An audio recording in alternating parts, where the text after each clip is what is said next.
Hospital میں oxygen کا بل دیکھ کر ایک بزرگ مریض اپنے رب کو یاد کر کے رونے لگ گیا۔ دراصل سعودی عرب کے شہر ریاض میں ایک 78 سالہ بزرگ شخص شدید تھکن کی وجہ سے گر جانے پر ایک ہاسپٹل میں منتقل کر دیا گیا اور اس کو 24 گھنٹوں کے لیے آکسیجن پر رکھا گیا۔ بعد اس کی طبیعت ٹھیک ہونے کے ڈاکٹروں نے اسے 600 سعودی ریال کا بل تھما دیا، جسے دیکھ کر وہ معمر شخص زارو قطار رونے لگا۔ ڈاکٹروں نے اس معمر شخص کو روتا دیکھ کر یہ سوچنے لگا کہ یہ اس کے ہاتھ میں 600 سعودی ریال کی رقم دیکھ کر یہ بزرگ شخص رونے لگ گیا ہے۔ لیکن اس معمر نے تمام ڈاکٹروں کی غلط فہمی کو دور کرتے ہوئے کہنے لگا، بتایا کہ میں اس رقم کو دیکھ کر، اس بل کو دیکھ کر نہیں رو رہا ہوں، بلکہ میں اس بل کی رقم کو ادا کر سکتا ہوں۔ لہذا وہ کہنے لگا کہ میں اس بات سے حیران ہوں کہ آج مجھے 24 گھنٹوں کے لیے آکسیجن پر رکھا تو ان ہاسپٹل والوں نے مجھ سے 24 گھنٹے کے بدلے میں 600 ریال وصول کر لیے، لیکن اللہ تعالیٰ نے آج سے مجھے 78 سالوں سے بلا معاوضہ کے 78 سالوں سے آکسیجن مہیا کر رہا ہے، کوئی معاوضہ نہیں لے رہا ہے، جس نے مجھے آج تک زندہ رکھا ہے۔ لہذا میں اس لیے رو رہا ہوں کہ میں اپنے اللہ تعالیٰ کے لیے کتنا واجب الادا ہوں، کتنا واجب الادا ہوں۔ اس لیے کہا جاتا ہے کہ اپنے رب کی نعمتوں پر جتنا بھی شکر ادا کیا جائے وہ بہت کم ہے، بہت کم ہے۔ جس نے آکسیجن کے ذریعے بلا معاوضہ ہماری سانسوں کی ڈور کو باندھے رکھا ہوا ہے، اس رب کی نعمتوں کا شکر ادا کیجیے۔ آج بندوں کے پاس ہونے کے بعد بھی بندہ شکایتیں کرتا ہے، بندے کے پاس ابھی تھوڑی کمی آ جائے بندہ بندوں سے رب کی شکایتیں کرتا ہے۔ بتائیں اس دنیا کے بندے خود پریشان نہ ہوں گے تو کیا ہوں گے؟ آؤ مسلمانوں، اپنے رب کی اداؤں کو پہچانو، اپنے رب کی عطا کو پہچانو۔ یقیناً قسم خدا کی وہ رب تجھ سے بڑی محبتیں فرماتا ہے۔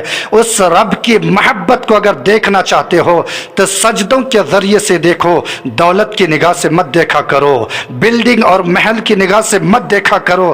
اپنے رب سے رشتہ لگاؤ سجدے کی اداؤں سے، تسبیح اور ذکر سے، قرآن پاک کی تلاوت سے۔ یقیناً اگر تم سجدے کا عادی بن جاؤ گے، نماز کے عادی بن جاؤ گے، عبادت کے عادی بن جاؤ گے، قرآن پاک کی تلاوت کی کثرت ہو جائے گی، تو میں تمہیں یقین دلاتا ہوں، میں آپ کو یقین دلاتا ہوں کہ آپ کی فطرت میں نماز کے سجدے بس جائیں گے، قرآن کی تلاوت بس جائے گی، تو پھر آپ رب کی شکایت یقیناً ہرگز نہیں کریں گے، اپنی رب کی شکایت بالکل نہیں کریں گے۔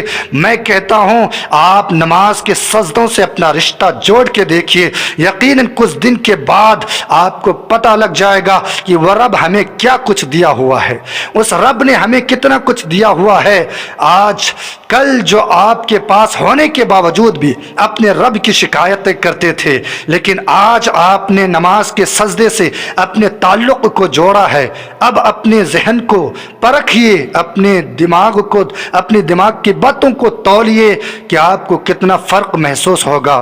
کل جو آپ سجدوں سے دور تھے، تلاوت سے دور تھے، مسجد سے دور تھے، خدا کی عبادتوں سے دور تھے، تو آپ کو لگتا تھا آپ کو دنیا ہر چیز ہونے کے باوجود بھی آپ کے اندر بے صبری اور ناشکری تھی، لیکن آج آپ اپنے آپ کو نماز اور سجدوں سے جوڑا ہے۔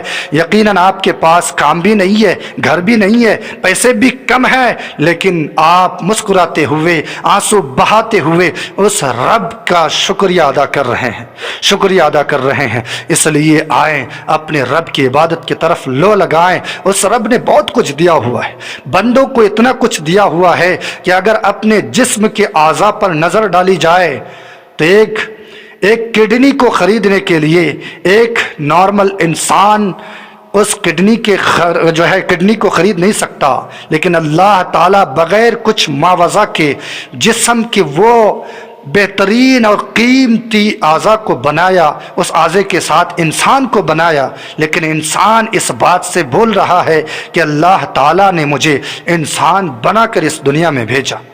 آئیے اس رب کا شکریہ اپنے نماز کے سجدوں سے کریں، آئیے اس رب کی شکریہ اور صبر کی ادائیگی نماز کے سجدوں سے کرنا سیکھیں، قرآن کی تلاوت سے کرنا سیکھیں۔